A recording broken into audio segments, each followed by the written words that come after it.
Kawawa naman yung matanda, nahagip ng sasakyan. Kasi naman, mga vendor nang umukupa ng sidewalk. Wala na tuloy malakaran ng mga tao. Ayan, sakali na lang sila naglalakad, kaya nadisgrasya. Ang sidewalk ay lakaran ng tao, hindi para sa anumang negosyo o kalakalan. Ang mga sidewalk vendor ay dapat pumasok sa loob ng palengke kung saan mapapangalagaan pa namin ang inyong mga interes. A message from Chairman Bayani Fernando, Decidido, Porsigido, Derecho. Hoy Mare, napapansin mo ba? Ang laki na ng pagbabago sa kapaligiran natin. Oo nga. Nalalakaran na ang mga bangketa at ang dami nang nakatayong footbridge. At saka hindi na tayo nakikipagpatintero sa mga sasakyan.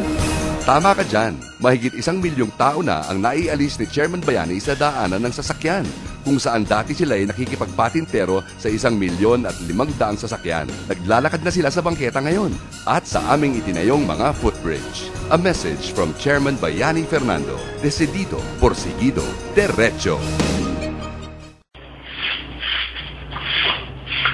Bakit ikaw nagwawalis dyan? Hindi naman yan ang trabaho mo dito sa munisipyo. Di ba dispatcher ka sa Motorpol? Magmula ngayon, tandaan mo, di na pwede yan ginagawa mong yan. Ay, sorry po amo. Akala ko po matutuwa kayo at tumutulong ako sa pagwalis-walis.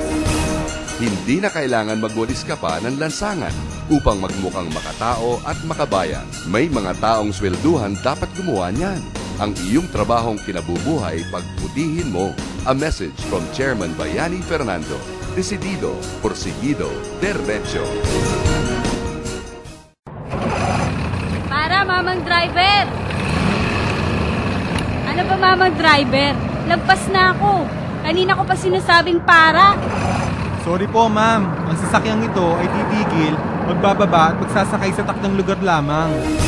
Ang driver ng bus ay ang kapitan ng kanyang sasakyan. Sundin siya at ang kanyang konduktor. Sila ang may pananagutan at kapangyarihan sa loob ng bus na ito. A message from Chairman Bayani Fernando, Decidido, Porsigido, Derecho. Ay, pagod na ako. Tutal nagawa ko na naman yung isang assignment sa akin ni Sir Amante. Maglalamyerda muna ako sa tabi-tabi dyan. Liza, asan si June? Kailangan ko na ngayon yung pinare-research ko sa kanya. Diyan lang po siya kanina. Teka po, hahanapin ko.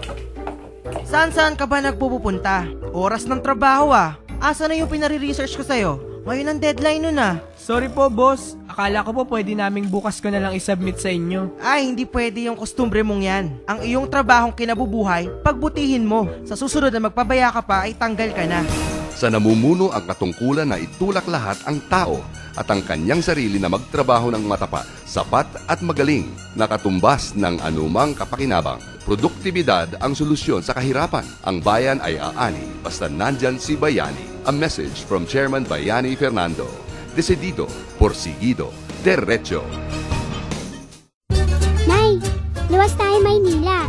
Dalawin natin si kuya at si ate. Sige, masarap na bumiyahe dun ngayon dahil yung bus natin pwede na mismo magbaba sa EDSA. Hindi na sa malayo at masikip na terminal. May mga taxi na rin doon, kaya isang sakay na lang tayo papunta sa kuya at sa ate mo. Hindi na tayo mahihirapang buhatin ang mga pasalubong natin sa kanila at iba pang bagahe natin. Kailan tayo babiyahe, Nay? Sa Makalawa, ihahanda ko na yung 2 sakong masarap na bigas natin dito sa probinsya.